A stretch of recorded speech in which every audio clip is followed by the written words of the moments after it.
It's a pleasure to be surrounded by such amazing uniforms and people. Whereas Ramsey County Correctional Officers are skilled and professional individuals who serve 24 hours a day, 365 days a year to safely, securely, and humanely house inmates within the county, often in the face of violence and danger. And whereas last year, Ramsey County Correctional Officers safely and efficiently managed thousands of inmates at the Adult Detention Center and Correctional Facility, and whereas in 2021, correctional officers continued to make the ultimate sacrifice as victims of inmate violence, medical conditions, and COVID-19 illness acquired while on duty. And whereas, while continuing to carry the significant professional and personal burden brought by the pandemic, Ramsey County Correctional Officers remain committed to their duty to keep the inmates, staff, and community safe, no matter the threat.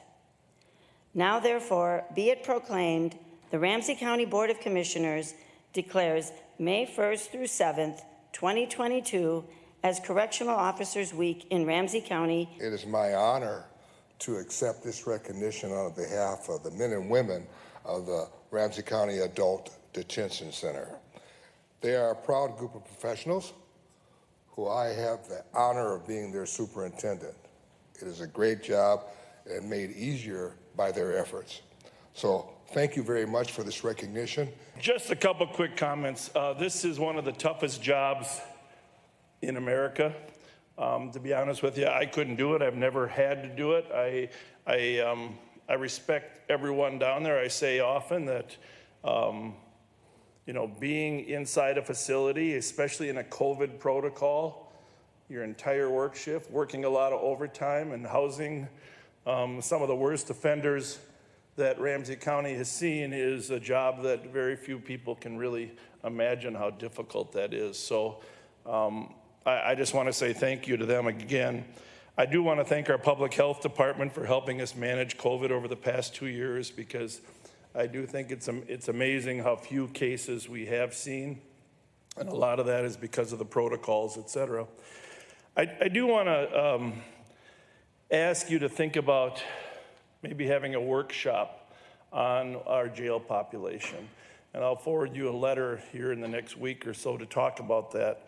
But I do want to alert you to some trends that we're seeing right now in corrections. Our population as of this date is up 140 on average over last year. Part of that is because COVID protocols kept the numbers lower, but there was a day in April that we only had 19 empty beds.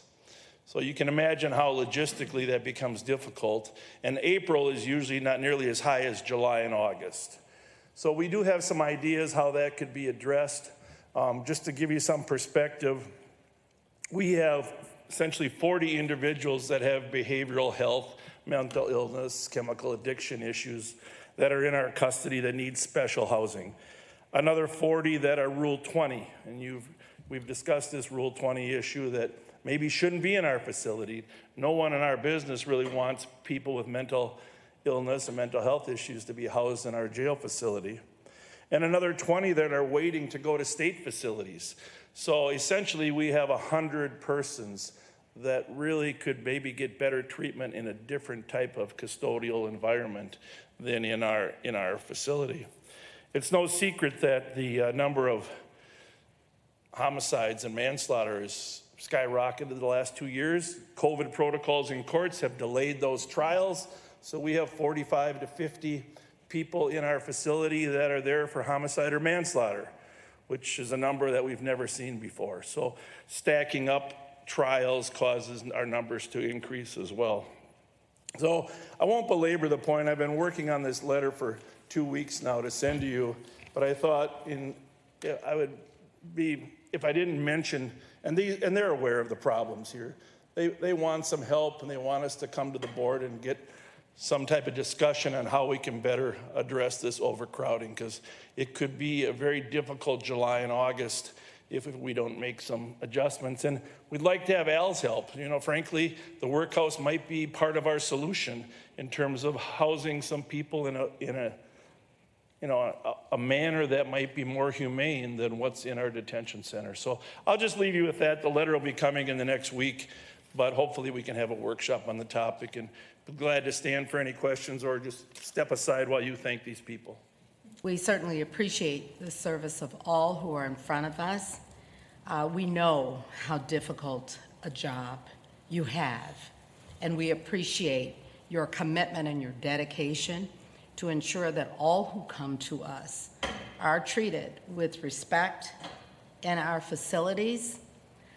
We know that that's what your role is all about. So the thank you for being here, the thank you for ensuring that that happens, the thank you for taking care of yourselves and each other as you do this very important work comes from all of us. We're so glad for this opportunity to recognize you, and it's an annual day, but it's still very special, and the thanks are heartfelt. Taking us through pandemic, ensuring during that period of time that you were working with our public health team, and certainly that's a collaboration that we all value. It's so important. I want to thank you, Sheriff, also for your participation through all of it. I also want to add my personal thanks to you.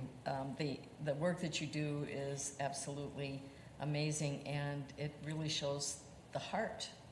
The level of professionalism and how you go about your work is noticed, and I just want to say thank you. I think especially in the last 2 years, not only have you had to do the job, but you've had to be incredibly nimble.